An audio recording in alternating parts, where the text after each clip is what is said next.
The BERNINA 570 Quilters Edition has a variety of ways to mirror image a design.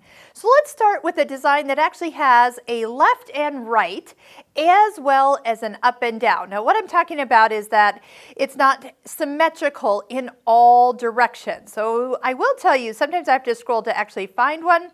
A little bit more in that area, and actually if we go down to some of the items like the turtle, this will be an easy one for you to see which way it is flipping. So number one, you see that this turtle has kind of got his feet on the left side and is walking down the fabric. So when we touch the eye for information, our mirror images are right here. So traditionally, we think of mirror image as left to right.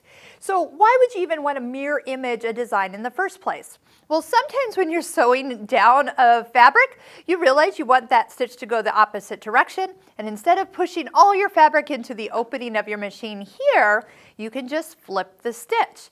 Now with this little guy, you also notice that he sews out from tail to head. And sometimes when I put these designs in memory, I want them to, say, for example, be facing each other.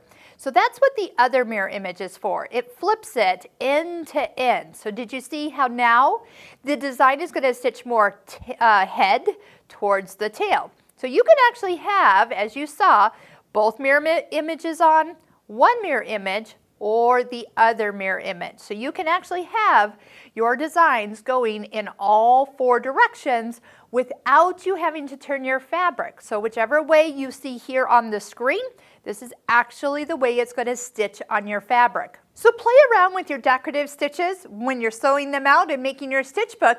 See what it would look like if you stitched one stitch and then flipped it and sewed it right next to each other. You can start creating some multi-combination patterns that start to look totally different than just if you had one repeat of them. I love to call these stitch recipes, and as you kind of put the ingredients together, you end up with a final result that is nothing like what you started with.